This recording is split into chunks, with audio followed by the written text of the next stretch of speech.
میں ہوں نویس ستی اور بہت ہی اہم کیس پر آج ہم نے دیکھا کہ جو نیشنل اسمبلی کی قائمہ کمیٹی ہے داخلہ کی اسپیشلی اس پر جو ہے وہ یہ ڈسکشن جو تھی وہ زیر بحث تھی. مین ایجنڈے میں شامل تھا جس میں ایف آئی اے سمیت اے این ایف اور سندھ کے جو آئی جی ہیں ان کو بھی بلایا گیا تھا. اور بہت ہی اہم واقعہ یہ تھا کہ مصطفیٰ عامر نامی جو نوجوان ہے جس کی عمر 22 سال تھی اور اس کا دوست ارمغان اس کا دوست تھا. یہ کراچی میں ڈیفنس کے علاقے میں مصطفیٰ عامر کو کس طریقے سے وہاں سے اٹھایا گیا، پھر اس کے بعد جو ہے وہ لاش بلوچستان سے جو ہے وہ برآمد ہوتی ہے اور نامعلوم شخص کی جو ہے وہ لاش سمجھ کر وہاں پر 1122 جو ہے وہ یعنی وہاں دفنا بھی دیا جاتا ہے، یعنی ڈیڈ باڈی جو ہے. اور اس کے بعد اس ایک آندھا یہ قتل ہے اس کی جو ہے وہ باقاعدہ طور پر سوراخ لگا اور کس طریقے سے یعنی اپنے دوست نے اس کو مارا. اور اب اس معاملے میں ریاست جو ہے وہ میدان میں آئی ہے. آج بھی اس پہ بہت زیادہ گفتگو ہوئی کہ اس میں ایف آئی اے کا کیا رول ہے، اس میں اے این ایف کا کیا رول ہے، اس میں وزارت داخلہ کیوں خاموش ہے. بہت ہی عجیب و غریب یہ کیس ہے اور یہ ایک نوجوان کا کیس ہے اور اس کو اگزامپل کے طور پر دیکھا جانا چاہیے کہ یہ ملک میں ہو کیا رہا ہے. کس طریقے سے بچوں کو، اگر 22 سالہ بچہ ہے اس کے پاس منشیات، اس کے پاس اسلحہ، اس کے پاس نئی نئی گاڑیاں، یہ معاملہ کیسے، اور اس بیسیکلی ان کا ماسٹر مائنڈ کون تھا، کون ان بچوں کو اس لیول پہ لے آیا. اینی ہو یہ جی سب سے پہلے آپ کو بتا دیتے ہیں کہ مصطفیٰ عامر نامی ایک شخص ہے، بچہ ہے 22 سال جس کی عمر ہے اور اس کی والدہ ہے وجیہ عامر. یہ 8 فروری، یہ تقریباً 20-25 دن پہلے کا واقعہ ہے ڈیفنس کراچی میں. وہاں سے والدہ جو ہے وہ ایک درخواست دیتی ہے کہ ان کا بچہ جو ہے وہ غائب ہے. پھر ان کو ایک امریکن نمبرز واٹس ایپ سے کال آتی ہے اغوا برائے تاوان کی. تو بہت سی چیزیں مشکوک ہو رہی ہوتی ہیں، لیکن اس سارے کھیل میں اپنا ہی دوست ہے جو یہ سارا کچھ یہ جو یعنی جو سٹوری اس نے رچائی ہے. وہ کیسے ہوا؟ اچھا، پولیس کیسے پہنچی؟ یعنی ایک بالکل اندھا قتل تھا جس میں اب یہ کہا جا رہا ہے کہ کال سینٹر چلایا جا رہا تھا. اس میں مصطفیٰ عامر کو اپنے گھر بلایا ارمغان دوست نے اور وہاں پر بتایا جا رہا ہے کوئی لڑکی بھی تھی. اب ڈی این اے جو ہے نا وہ کہا جا رہا ہے کہ وہاں سے جو پولیس کو شک کر پڑنے پر جب وہ ارمغان کے دوست کے گھر گئی پولیس، تو پولیس پر جو ہے وہ وہاں پر فائرنگ شروع کر دی ارمغان اور اس کے جو لوگ تھے یعنی گارڈ تھے. اور لیکن پولیس نے فائرنگ، 2 اہلکار زخمی بھی ہوئے لیکن پولیس اس گرفتار کرنے میں کامیاب ہو گئی اس کے گارڈز کو اور ارمغان کو. اس کے بعد معاملہ آگے چلتا ہے. اس کے گھر سے موبائل، جو مصطفیٰ عامر کا موبائل ہے وہ جو ہے وہ کہا جا رہا ہے کہ وہ کافی ٹوٹ پھوٹ کا شکار تھا لیکن وہ ملا ہے. وہاں سے بہت سی چیزیں ملی. پھر وہاں پر کوئی بلڈ تھا، بلڈ کا ڈی این اے کروایا گیا، وہاں سے چیزیں ملی اور ابھی آگے چیزیں چل رہی ہیں کیونکہ ابھی آج بھی اس معاملے میں بڑی جو قائمہ کمیٹی تھی اس پہ زیر بحث رہا. پولیس کی، ایف آئی اے کی، اے این ایف کی سرزنش ہوئی اس معاملے میں کہ یہ ہو کیا رہا ہے اس ملک میں، اور ایف آئی اے ابھی تک کیوں نہیں اس معاملے کو دیکھ رہا ہے جس میں بڑے بڑے لیپ ٹاپس انوالو ہیں، کال سینٹرز، غیر قانونی کال سینٹرز انوالو ہیں، منشیات انوالو ہیں. اے این ایف کیوں نہیں انوالو ہوئی اور سمپل ایک کراچی پولیس کے حوالے کیا معاملہ، تو آپ کو پتہ ہی ہے پھر کیسے ہوتا ہے. اینی ہو پولیس کیسے پہنچی اس میں؟ جو ڈی آئی جی ہیں سی آئی اے مقدس حیدر، انہوں نے جناب اس میں بریفنگ دی. انہوں نے کہا جی کہ 8 فروری کو کراچی کے علاقے ڈیفنس میں مصطفیٰ عامر کے دوست اور واقعے کے ملزم ارغمان کے گھر پر جو شک کی بنیاد پر چھاپا مارا گیا. یعنی پہلے تو چیزیں چل رہی تھی ان کی، مصطفیٰ عامر کی والدہ، یعنی آپ اندازہ کریں کہ گاڑی جو ہے اس مارنے کے بعد اس کو بلوچستان لایا گیا، گاڑی میں کی ڈگی میں اس کی لاش رکھ کے اس کے بعد گاڑی کو آگ لگا دی گئی اور وہ لاش پوری جلس گئی. اس کے بعد نامعلوم سمجھ کے وہاں پہ لوگوں نے جو ہے ڈیڈ باڈی کو دفنا دیا. لیکن معاملہ جب چلنا شروع ہوا تو پھر پتہ چلا کہ یہ معاملہ کیا ہے. جب چھاپا مارا اس کے دوست پہ، اس دوران پولیس پارٹی پر فائرنگ کی گئی. اس فائرنگ کے دوران ایک ڈی ایس پی، 2 اہلکار زخمی بھی ہوئے لیکن پولیس کیونکہ اس میں تعداد کافی تھی تو انہوں نے جو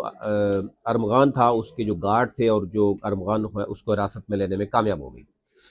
پھر کہا گیا کہ جناب گھر میں جو سامان تھا، جب ارمغان کو گرفتار کیا گیا اس کے گارڈز کو، تو اس میں بہت سے سامان آگے پیچھے پڑا ہوا تھا، اس میں سے عامر کا موبائل جو ہے ملا، اس سے جو سمجھیں کہ تفتیش آگے بڑھی۔ اس سے پہلے آندھا قتل کے طور پہ ہے، یہ کچھ سمجھ نہیں آ رہی تھی کہ کس طریقے سے اس کو وہاں سے لایا گیا، اور اغوا بر توان کی بات کی جا رہی تھی، پھر گاڑی اور اس میں جلسی ہوئی لاش تھی اور دفنا دیا گیا تھا۔ بڑا ایک مطلب پیچیدہ کیس تھا۔ اس میں جو ڈی آئی جی مقدس حیدر ہے وہ کہتے ہیں جناب کہ بدقسمتی سے یا خوش قسمتی تھی، موبائل جو تھا اس پہ جب آپس میں ان کی کوئی تلخ کلامی ہوئی تو موبائل جو ہے وہ گرا، اور اس دوران جو ہے اس کے گھر میں وہ موبائل جو ہے وہ شاید ٹوٹا بھی تھا، اور قالین جو تھی اس پر جو ہے خون کے کچھ دبے تھے، ان کو ڈی این اے کے لیے جو ہے وہ سندھ فورینسک لیب جو ہے اس میں دیا گیا، اور اس سے بھی کچھ چیزیں جو ہے وہ سامنے آئیں۔ پھر یہ بتایا گیا کہ جو خاتون ہے وہ بھی کہا جا رہا ہے کہ اس سے بھی اندازہ ہوگا کہ وہ کیونکہ جو بلڈ کا ڈی این اے ہے جو عامر ہے، مصطفیٰ عامر، اس کی والدہ کا جو ڈی این اے وہ آلریڈی لے لیا گیا، تو اسی سے کیونکہ ساری چیزیں دیکھی جا رہی ہیں۔ اچھا جی، اس میں یہ بتایا گیا کہ جو ڈی این اے کی میچنگ ہے وہ عامر مصطفیٰ کی والدہ وجیہ عامر کے ڈی این اے سے کی گئی ہے، اس سے اندازہ ہوگا۔ اور یہ بھی انہوں نے کہا کہ یہ ڈی این اے جو ہے وہ ہو سکتا ہے اسی بچے کا ہو، حقیقی بیٹے کا ہی ہو، یہ ابھی کچھ بھی کہنا قبل از وقت ہے، لیکن کیونکہ اس میں چیزیں چل پڑی ہیں۔ اچھا، اس میں جو مزید انکشاف یہ ہوا کہ جو وہ لڑکا تھا ارمغان، وہ ایک کال سینٹر چلا رہا تھا، اس سے پہلے بھی وہ غیر قانونی کال سینٹر تھا، اور غیر قانونی جو کال سینٹر تھا اس میں غیر قانونی کام ہو رہا تھا، پاکستان سے جو چیزیں ہو رہی تھیں وہ غلط غیر قانونی ہو رہی تھی، پیسہ جس طرح لیا جاتا تھا، پھر اس کے پاس نئی نئی گاڑیاں تھیں، غیر قانونی اسلحہ موجود تھا، پھر منشیات بھی اس میں تھی، اور اس میں اے این ایف سوئی رہی، اس میں ایف آئی اے سویا رہا، اس میں کراچی پولیس تو جو بریفنگ میں بتایا جا رہا تھا ایسی ہے جیسے کراچی پولیس خود سرپرستی کرتی ہو۔ اس میں ایک اور کہا گیا کہ ڈی آئی جی مقدس حیدر کا کہنا تھا کہ مصطفیٰ 6 جنوری کی شب ارمان کے گھر آئے، جہاں آپس میں ان کی تلخ کلامی بھی ہوئی، بات لڑائی جھگڑے تک پہنچ گئی، اور اس کے بعد اس نے جو ہے وہ مصطفیٰ کو پر تشدد کیا۔ تشدد کرنے کے بعد یہ کہا گیا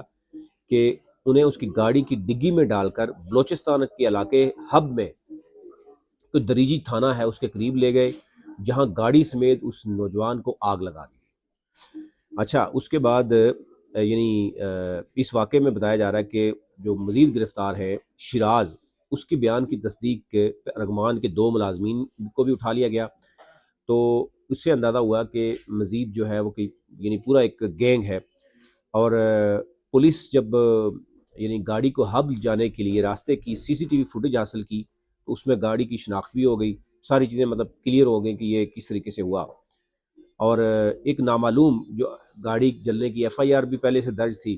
اور بلوچستان پولیس کے پاس کوئی لاش تھی، وہ عیدی کے حوالے کی گئی، اور عیدی جنہوں نے یہ لاوارث سمجھ کے دفنا دیا تھا۔ اب معاملہ یہ بتایا گیا ہے کہ اس کو آگے چلنا تھا۔ آج اس پہ ہیئرنگ تھی، اور آج جو نیشنل اسمبلی کی جو قائمہ کمیٹی ہے اس پر جو ہے اس میں جو ہے وہ ایف آئی اے بھی موجود تھا، کراچی کی پولیس بھی تھی، اے این ایف کو بھی کہا گیا، اور باقی اداروں کو بھی کہا گیا کہ یہ معاملہ، یہ جو نوجوان ہیں وہ کس طریقے سے، نوجوان جن کی عمر اگر 20-22 سال ہو، وہ منشیات کے عادی بھی ہوں، ان کے پاس غیر قانونی اسلحہ بھی ہو، وہ بڑے بڑے غیر قانونی یعنی ڈیلر بن جائیں کہ وہ کال سینٹر بھی چلا رہے ہوں، تو یہ انتہائی افسوسناک ہے۔ اور ابھی تک اس پر بڑی جو ہے وہ سرزنش بھی کی گئی، اور باقاعدہ طور پر جو ہے وہ کمیٹی کی طرف سے یہ کہا گیا کہ جو ادارے ہیں وہ اپنا کام نہیں کر رہے۔ اگر ایف آئی اے کو چاہیے تھا کہ وہ اپنا کام کرتا، اے این ایف کو چاہیے تھا اپنا کام کرتا، تو شاید یہ چیز نہ دیکھنی پڑتی کہ آج ہمارے بچے جو ہیں وہ غیر قانونی اسلحہ، غیر قانونی گاڑیاں اور اس لیول پہ کام کرتے ہوئے نظر آ رہے تھے۔ یہ اوورآل صورتحال تھی، اب تک رکھنی تھی۔ اب اس کیس میں مزید فردر کیا ہوگا، لیکن ایٹ لیسٹ یہ ہوا ہے کہ یہ ایک بہت بڑا کیس تھا، کراچی کے ڈیفنس کا تھا، اور اس میں اب یہ جو 20-22 سال کے نوجوان ہیں ان کے پاس اس قدر اسلحہ، گاڑیاں، منشیات، لیپ ٹاپس۔ اب معاملہ کیونکہ ایف آئی اے کو بھی بتایا گیا، اے این ایف کو بھی بتایا گیا، اگلی جو اس پہ ہورنگ ہوگی وہ اس میں مزید جو اپڈیٹ ہوگی وہ آپ کو بتائیں گے۔